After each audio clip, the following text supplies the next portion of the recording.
Bonjour et bienvenue dans cette première leçon dans laquelle nous allons apprendre à programmer le triangle de Sierpinski. J'ai à gauche de mon écran l'interprète de commande de Python qu'on appelle le shell et il permet d'exécuter les instructions que l'on donne à Python. Afin de programmer notre triangle de Sierpinski, il y a quelques commandes à apprendre qui fonctionnent avec la tortue. Vous avez vu par exemple la dernière fois j'ai utilisé la commande forward de 100. Donc si j'exécute cette commande, ce qui se passe c'est qu'il ne se passe rien puisqu'il ne reconnaît pas la commande forward. Ça c'est tout à fait normal parce que pour utiliser la tortue Python, eh bien, il faut demander à Python de charger le module de la tortue, dans lequel il y a la fonction forward prédéfinie. Pour ce faire, la commande est from turtle import étoile, c'est-à-dire importe-moi toutes les fonctionnalités de la tortue. J'appuie donc sur Entrée, il ne se passe rien, mais maintenant, Python va pouvoir comprendre ce que c'est la commande forward. Donc si je lui dis forward de 100, eh bien ce qui se passe, il va charger la tortue et avancer de 100. Je vais maintenant m'amuser un peu plus avec ma tortue, donc je reviens sur le shell. Pour effacer ce que j'ai fait, j'utilise la commande reset,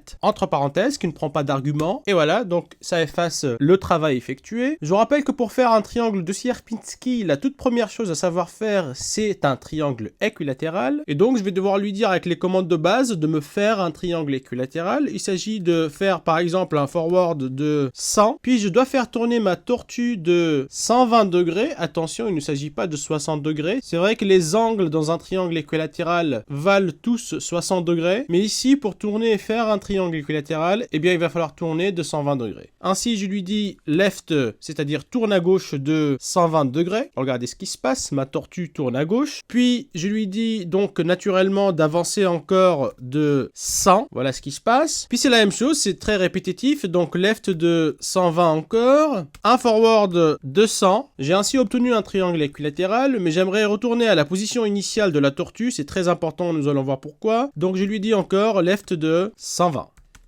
Maintenant, la deuxième étape est de pouvoir colorier mon triangle équilatéral en noir. Ce qui se passe, c'est que c'est un peu pénible et pour que la tortue puisse le faire, eh bien, il va falloir lui dire de remplir en noir avant même de dessiner le triangle. Donc, nous allons tout effacer avec notre commande reset et refaire la même chose, mais cette fois-ci, nous allons colorier notre triangle en noir. Et la commande permettant de faire ça, c'est begin underscore fill entre parenthèses, entrée. Puis, je lui dis forward de 100 encore, left de 120, forward de 100, left de 120, forward 100, left de, donc pareil, 120 pour tourner à la position initiale. Et puis pour terminer le coloriage, je lui dis end underscore fill. Et là vous voyez que mon triangle devient noir. Le fonctionnement de begin fill et de end fill est que ça va colorier la figure qui sera dessinée à l'intérieur de ces deux commandes. Maintenant ce qui se passe c'est que j'aimerais refaire la même chose, c'est-à-dire deux triangles noirs, un ici et un ici pour obtenir la première étape du triangle de Sierpinski. Allons-y donc. Ce que je vais faire, c'est que je vais remonter ici et lui demander de faire un triangle en noir. Allons-y donc. Je fais un left de 60 degrés pour tourner à gauche de 60 degrés. Ensuite, je monte de 100. Je lui dis donc forward 100. Vous voyez donc que ma tortue, elle a monté. Puis je lui dis right de 60 degrés pour se mettre à l'horizontale, mais cette fois-ci à droite et pas à gauche. J'espère que vous avez compris donc que right c'est l'opposé de left. Ainsi vous voyez que ma tortue est revenue à l'horizontale. Maintenant je refais la même chose, je lui dis donc begin fill et les mêmes commandes, forward de 100, left de 120, forward de 100, left de 120 pareil, forward de 100, left de 120 et puis end fill pour terminer le coloriage. Voilà donc un deuxième triangle en noir. Maintenant ce que je fais, j'espère que vous avez compris, je vais descendre ici et refaire la même chose. Donc ce que je lui dis c'est right de 60, ensuite forward de 100, puis left de 60 pour se mettre à la position horizontale. Ensuite, je lui dis donc les mêmes commandes begin fill, forward de 100. Ah mince, j'ai fait une faute. Mais comment corriger cette faute du coup? Alors ce qui se passe c'est que c'est impossible de revenir en arrière et donc on va tout effacer et tout refaire. Mais enfin c'est insensé. Je vais vous dire comment contourner cette difficulté. En fait, le shell ne sert pas à programmer, mais plutôt à exécuter les fonctions qui sont déjà programmées. Ainsi, pour programmer, on va créer un nouveau fichier que j'ai appelé ici Sierpinski. Donc vous allez dans File et New et vous faites un nouveau fichier. Ce fichier va contenir et enregistrer tous mes programmes et va nous permettre de les corriger s'il le faut. Une fois les programmes enregistrés, les exécutions, elles, se feront sur le shell. La première chose à faire est donc d'écrire from turtle importe moi toutes les commandes, et puis de réécrire tout ce que je viens de faire ici sur le shell dans sierpinski.py. Voilà, donc j'ai repris mes bouts de code, et j'ai fait ici des petites séparations parce que celui-ci permet de faire un triangle noir, celui-ci permet de tourner et de monter pour faire le deuxième triangle noir, celui-là permet donc de faire le deuxième triangle noir, et puis ici, ces trois petites commandes vont me permettre de descendre afin de commencer le troisième triangle noir. Je vous rappelle qu'ici j'ai fait une petite faute qui était de forward 150, et donc pour exécuter ce programme qui est maintenant enregistré dans mon fichier, il suffit d'appuyer sur F5. Regardez ce qui se passe, donc j'appuie sur F5, et Python redémarre et fait ce qu'il faut. Ah, donc je dépasse, et maintenant en fait ce qui se passe c'est que je ne vais pas perdre mes données, il suffit de revenir ici, de corriger. Et si je lui dis maintenant ici je corrige forward 200, j'enregistre mon fichier et puis j'exécute, regardez ce qui se passe. L'exécution se refait naturellement et puis là, il avance uniquement de 100. Et mon travail n'est pas perdu. Super. Revenons maintenant à mon éditeur, c'est-à-dire à mon fichier. Je rappelle que j'aimerais dessiner un troisième triangle. Ce que je remarque, c'est en fait, c'est toujours le même bout de code qui permet de faire ce troisième triangle, et n'importe quel autre triangle d'ailleurs colorié. Ainsi, je vais tout simplement faire ici un copier-coller. Voilà donc mon code. Et si j'exécute tout ça, regardez ce qui se passe avec mon F5. Alors, je dois enregistrer. Hop, hop, hop. J'ai donc ma première étape du triangle de Sierpinski. Dernière chose, j'aimerais que mon curseur retourne à la position initiale qui est ici, afin que je puisse dessiner d'autres triangles et de la même manière. Pour ce faire, il suffit de lui dire ici backward, donc c'est l'opposé de forward bien sûr, de 100. J'enregistre mon travail et puis je refais exécution. Eh bien il refait la même chose. Mais cette fois-ci, il retourne à la position initiale. Maintenant, ce qu'on aimerait faire, c'est exactement la même chose, sauf que l'on va dessiner 3 triangles ici en hauteur, et puis redescendre pour refaire 3 triangles ici. Mais avant d'aller plus loin, j'aimerais qu'on fasse le point sur quelque chose. Ce que je vois ici, c'est que pour dessiner un triangle, eh bien, il s'agit toujours du même bout de code qui permet de faire cet objet géométrique. Mais si j'ai envie de dessiner 1000 triangles, dois-je du coup refaire tout le code à chaque fois? Eh bien, les informaticiens ont trouvé un moyen de contourner cette difficulté technique qui est la création d'une fonction, c'est-à-dire ce bout de code, je vais l'appeler par un nom et à chaque fois que je vais en avoir besoin, je vais l'appeler directement par son nom au lieu de le retaper systématiquement. J'ai donc ici enlevé les bouts de code permettant de faire un triangle colorié, j'en ai gardé qu'un seul que je vais mettre tout de suite à l'intérieur d'une fonction. Pour ce faire, eh bien l'instruction permettant de définir une fonction est def. Je vais appeler cette fonction triangle par exemple, vous pouvez l'appeler ce que vous voulez. Et cette fonction va prendre en paramètre un certain nombre h. Je vous expliquerai plus tard ce que c'est h. 2 points, ça c'est la syntaxe Python. Ensuite, il va falloir indenter correctement, c'est-à-dire faire entrer toutes les commandes à l'intérieur avec une tabulation de façon à ce que Python comprenne que ces commandes font partie de la fonction triangle. Revenons maintenant à ce paramètre h. En fait, cette fonction permet de faire un triangle de côté 100, mais rien n'empêche de vouloir faire un triangle de côté 150, 300 ou même 400, et la procédure est exactement la même. Donc, au lieu de mettre 100 ici, je vais mettre h et je définirai h par la suite quand je ferai l'exécution. Donc, forward de h, de même ici, forward de h, ici, même chose, forward de h, et puis je vais enlever les commandes qui sont ici parce que pour l'instant, elles me sont inutiles, et j'ai ma fonction triangle en fonction de sa longueur h. J'enregistre donc mon fichier et j'essaye de faire une exécution avec F5.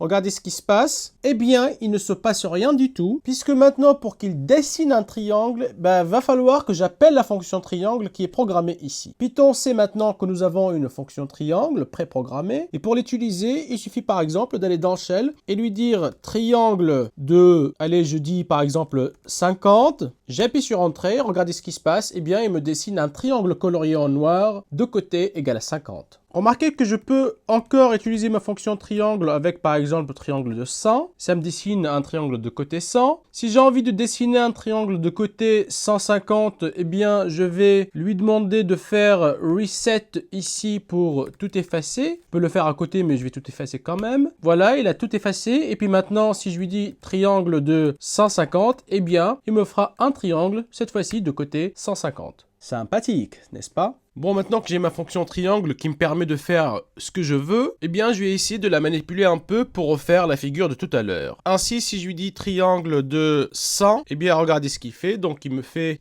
un triangle de côté 100 qui est rempli en noir. Et puis, j'aimerais faire 3 triangles maintenant. Du coup, je lui dis de tourner à gauche de 60, avancer de 100, tourner à droite pour se remettre à l'horizontale de 60. Et puis maintenant, ce qui se passe, c'est que je vais réutiliser ma fonction triangle avec le paramètre 100 pour avoir un triangle rempli, comme tout à l'heure. Ce que je vais faire maintenant, c'est de redescendre pour faire un troisième triangle, c'est-à-dire right 60, puis avancer, c'est-à-dire forward de 100, left 60 pour se remettre à l'horizontale. Et puis maintenant que je suis à ma bonne position, je vais lui demander de refaire un triangle de côté 100. Et voilà, le travail est quasiment terminé. Maintenant, j'aimerais lui dire d'aller en arrière avec un backward de 100 pour remettre le curseur à la position initiale. Vous comprendrez pourquoi je suis en train de remettre le curseur à la position initiale tout à l'heure. Voilà donc, alors ce qui se passe maintenant, c'est que je vais mettre tout ça à l'intérieur d'une fonction dans mon éditeur, de façon à ce que je ne perde pas mon travail. Ainsi, je retourne à l'éditeur ici. Je sais comment construire 3 triangles, c'est-à-dire la deuxième étape pour faire un triangle de Sierpinski. Je vais mettre tout ça dans une nouvelle fonction que je vais appeler triangle 2. Donc, je définis triangle 2 de H. Pareil. Eh bien, première étape, donc je lui dis triangle de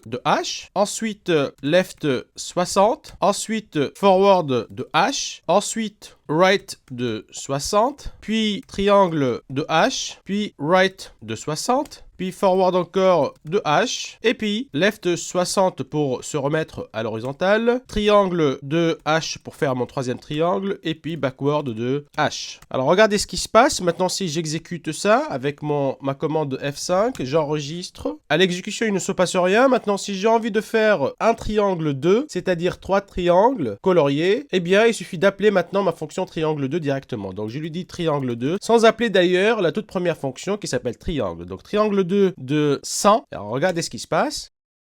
Voilà. Alors, simplement, ici, le grand triangle n'est plus de côté 100, mais il est de côté 200. Mais moi, j'aimerais avoir, en fait, que tout le triangle ici soit de côté 100. C'est-à-dire, si j'appelle ma fonction triangle 2 ici avec 100, j'aimerais que le côté total ici soit égal à 100. Ainsi, la fonction triangle qui permet de faire un triangle colorié doit être appelée avec 50 au lieu de 100. C'est-à-dire 100 divisé par 2. Ce que je vais modifier ici. Donc, au lieu d'appeler ma fonction triangle avec h en paramètre, je vais l'appeler avec le paramètre h divisé par 2. Et donc, je vais faire des forwards de h divisé par 2. Ainsi, ici, pareil, de h divisé par 2. Ici, la même chose. Ici, la même chose. Et puis, le backward aussi, c'est h divisé par 2. J'enregistre et je refais exécution maintenant. J'appelle ma fonction triangle 2 de 100. Et regardez ce qui se passe. Donc, j'obtiens bien un triangle avec un côté total ici égal à 100. Et le petit triangle qui est ici, il est de côté égal à 50. Maintenant que j'ai une fonction qui permet de faire ce bloc de 3 triangles, eh bien je vais monter ici pour faire une étape de plus de Sierpinski. Et au lieu de faire un triangle noir ici et puis un autre triangle, etc., ce que je vais faire, c'est que puisque je sais faire tout ce bloc, eh bien je monte ici, je refais le même bloc en appelant ma fonction triangle 2 et je redescends pour refaire le même bloc en appelant, là encore, ma fonction triangle 2. Allons-y, j'essaye ça sur le shell. Je lui dis donc left de 60, puis forward de 100, puis right de 60. Et puisque je suis à la bonne position, j'appelle ma fonction triangle 2 avec 100 en argument. Et regardez ce que j'obtiens.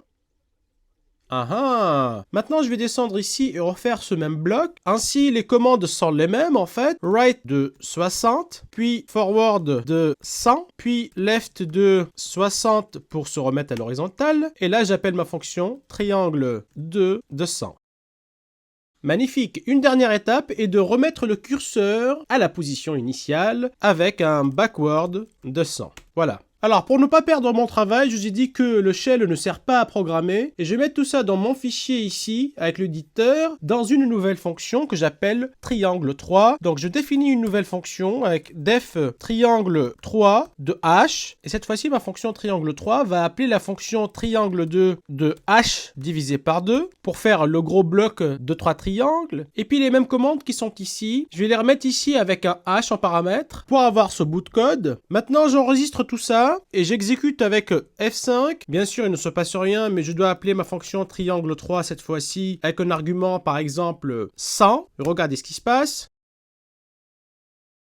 Ah ah, donc maintenant j'ai une fonction qui permet de faire 3 blocs de 3 grands triangles. Ma fonction tourne bien, et ce que je vais faire maintenant, c'est de passer à l'étape suivante, c'est-à-dire, puisque j'ai une fonction qui sait faire tout ça, eh bien je vais remonter ici, refaire tout ça ici, redescendre, refaire tout ça ici, directement à partir de l'éditeur cette fois-ci. Et j'écris donc une fonction triangle 4 de h, toujours. Je vous fais remarquer ici que la fonction triangle 2 et la fonction triangle 3 sont exactement les mêmes, sauf que la fonction triangle 2, pour travailler, elle appelle la fonction triangle ici, mais les autres instructions sont toutes les mêmes, alors que cette fonction triangle 3, elle appelle la fonction triangle 2 pour faire le même boulot. Ainsi, triangle 4, au lieu d'appeler triangle 2, elle va appeler triangle 3 avec toujours h sur 2, donc triangle 3 de h divisé par 2. Ensuite, c'est la même chose, donc je peux faire tout simplement un copier-coller. Et ici, je change tout simplement le 2 en 3, de même ici le 2 en 3, et j'obtiens une fonction qui va servir de l'étape suivante du triangle de Sierpinski. J'enregistre et j'exécute.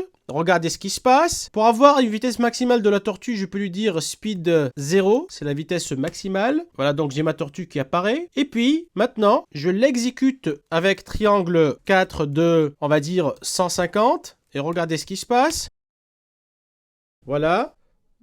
Super, je vous rappelle donc que ma fonction triangle 3, elle a fait tout ça, et donc je l'ai rappelé ici pour refaire tout ça, et je l'ai rappelé ici pour refaire tout ça. Maintenant, ce que je vais écrire, c'est une fonction triangle 5, qui va appeler la fonction triangle 4 pour faire tout ceci, ensuite remonter ici pour refaire la même chose, et redescendre ici pour refaire la même chose. J'espère que vous avez compris ce schéma répétitif qu'on appelle la récursion. Ainsi, ma fonction triangle 5, eh bien, ça va être tout simplement la même que la fonction triangle 4, sauf que au lieu d'appeler triangle 3, nous allons appeler triangle 4 qui elle-même appellera la fonction triangle 3, et puis la triangle 3 elle-même appellera triangle 2, et on va remonter jusqu'à ce qu'on arrive à notre fonction de base triangle. Donc ici je fais triangle 5 pareil en fonction de h, qui appelle donc triangle 4 de h divisé par 2, et puis je fais tout simplement un copier-coller, et j'échange ici tout simplement triangle 2 avec triangle 4, et puis là encore je fais un triangle 4, j'enregistre mon travail et je l'exécute, je refais un speed 0 pour avoir une vitesse maximale de la tortue, et puis j'appelle ma fonction triangle 5 de par exemple 150 encore, et regardez ce que j'ai, des triangles de plus en plus petits, mais en tout cas de plus en plus d'itérations.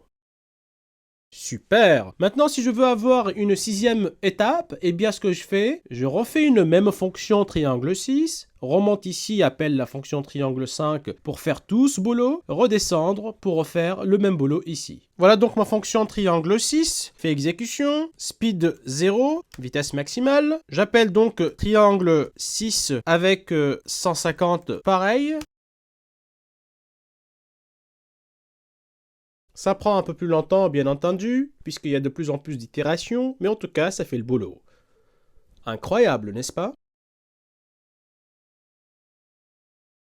Super. Alors maintenant, une remarque fondamentale, c'est que à chaque fois, il s'agit de la même fonction, exactement la même fonction. Et si par exemple, j'ai l'envie de faire une vingtaine d'itérations, dois-je alors écrire une vingtaine de fonctions qui sont tout le temps les mêmes? C'est pénible, n'est-ce pas? Eh bien, les informaticiens, ils ont trouvé un moyen pour contourner cette difficulté, et ce moyen est d'écrire des fonctions récursives, c'est-à-dire une fonction qui va appeler elle-même et qui va faire tout ce boulot. Ainsi, ce que je vais faire ici, je vais supprimer toutes les autres fonctions, parce qu'elles ne vont pas réellement me servir, sauf la fonction triangle de base qui, elle, permet de faire un triangle colorié en noir et qui était différente quand même de toutes les autres fonctions. Je viens ici, au lieu de mettre triangle 6, je vais tout simplement l'appeler triangle final. Et ici, au lieu de prendre seulement h en paramètres, ma fonction va prendre aussi n en paramètres et puis h. N sera en fait le nombre d'itérations. Maintenant, puisque triangle 6 appelle triangle 5 et triangle 5 appelle triangle 4, alors triangle final de n appellera triangle final de n-1 et de h sur 2. De même ici, je descends ici pour appeler ma fonction triangle finale de n-1 et de h sur 2. Même chose ici, elle appellera n-1, donc elle appellera en réalité elle-même. Alors ce qui se passe ici, c'est que c'est pas terminé parce qu'à aucun moment ici, j'ai appelé la fonction triangle de base qui permet de faire le triangle colorié en noir. Pour ce faire, et puisque n va appeler n-1 chaque fois, c'est-à-dire si je lui donne n égale 5, ce que cette fonction va faire, elle va appeler triangle 4, triangle 3, triangle 2, mais il va falloir qu'elle s'arrête à un moment donné. On doit donc lui donner une condition d'arrêt, donc je lui dis si n égale à 1, c'est-à-dire si le nombre d'itérations demandées c'est 1, eh bien ce que tu fais, c'est tout simplement appeler la fonction triangle en fonction de h, c'est-à-dire faire un triangle en noir. Sinon, eh bien, donc un else ici, eh bien ce qu'il faut faire, c'est que je vais indenter tout le monde à l'intérieur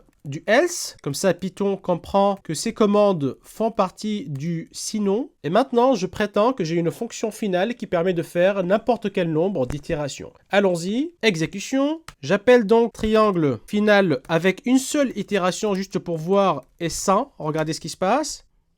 Super. Maintenant, eh bien, je vais faire reset juste pour enlever ce que j'ai dessiné et je fais speed 0 pour avoir une vitesse maximale et j'essaye ma fonction triangle finale de 5 par exemple 150 pour voir. Hop. Si on fait encore reset et essayer encore une autre valeur d'itération, donc je lui dis triangle final de 7 et puis 200 comme côté final, voilà ce qu'on obtient.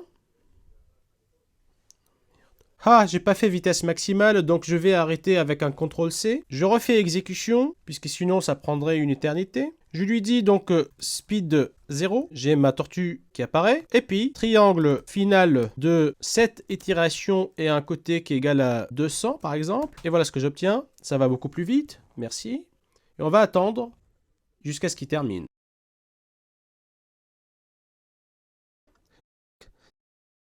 Mais avant de vous laisser partir, j'aimerais rajouter une petite remarque, c'est que sans la récursivité, franchement, il est très difficile de voir comment programmer un triangle de Sierpinski. Ainsi, on voit que la compréhension du schéma répétitif a permis de programmer le triangle de Sierpinski, et ce, de façon très efficace.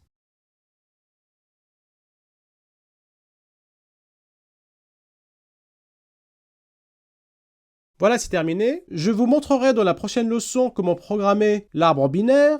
Merci pour votre écoute et à très bientôt.